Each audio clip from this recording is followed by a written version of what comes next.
Okay, great.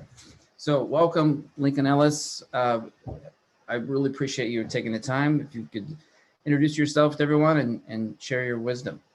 Yeah, Mark, thanks very much for having me, and almost happy 2021. I am the Senior Investment Strategist at Northern Trust Global Family Office. I have the pleasure and privilege of serving with an investment team of about 30 folks that manage roughly $115 billion in multi-asset class programs, single sleeve solutions, and completion strategies for family offices in 30 countries around the world. So it's a pleasure to be here, and it's great to be a part of 361. You know, you and I have been friends for some time, connecting originally through Joe Azzurro, and now through your work through 361 and the alumni groups.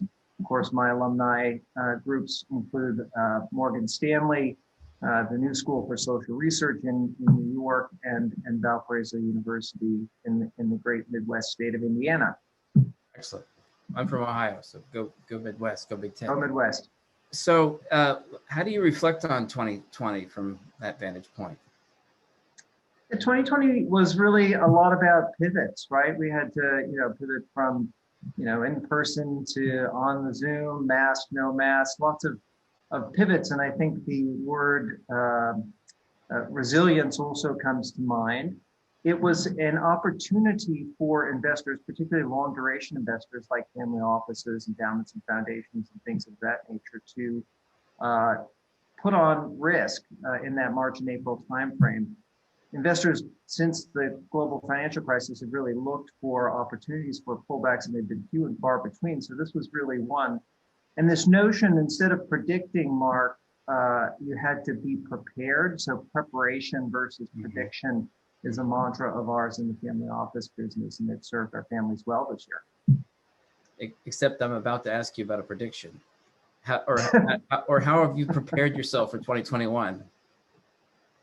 Yeah, look, I think preparing for 2021 continues to be an act in nimbleness and in versatility, and in something that we as a group continue to focus on, and that's problem solving. So we're looking at areas of the economy. We're trying to focus with our family offices. What are the big problems to be solved, and how do we go about doing that? We saw, as you know, an acceleration of particular kinds of trends that were embedded, particularly around the technology core that runs through most of the major sectors that global investors have access to.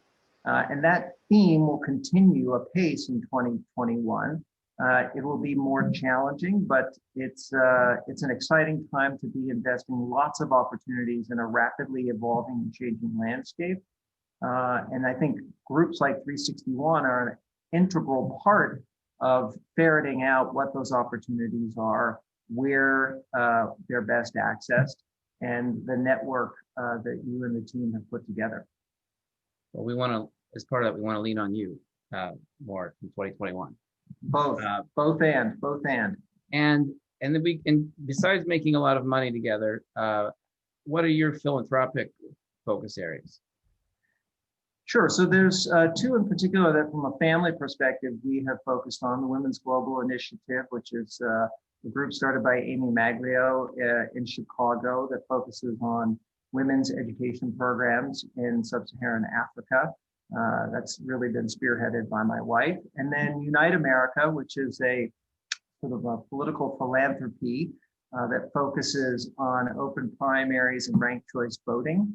That was started by Charlie Whalen, who had been looking at the political landscape and thinking, as I'm sure we all do, that we can collectively do better in terms of outcomes. Fair enough.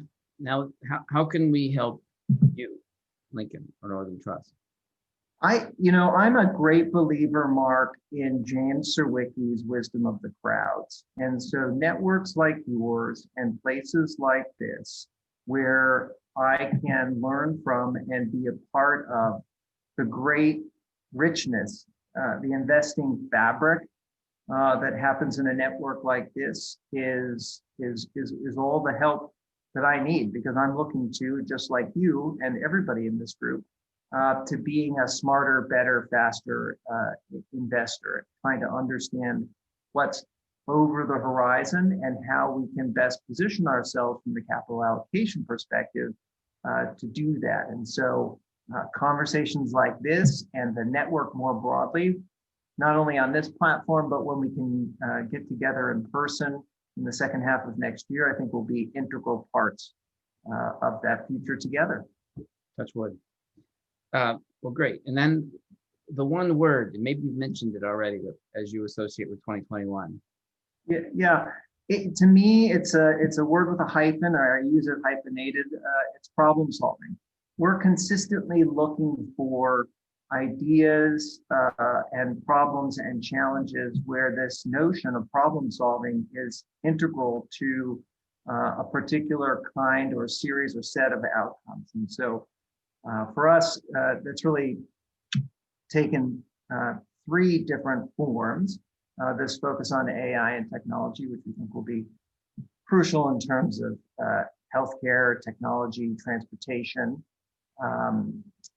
Women in STEM, which I think is a great place for both impact and philanthropy to come together to really push the needle on inclusivity. And then, of course, post George Floyd environment, places where underrepresented groups can be included as part of the conversation, I think will make us all better problem solvers in 2021. Excellent. Thank you.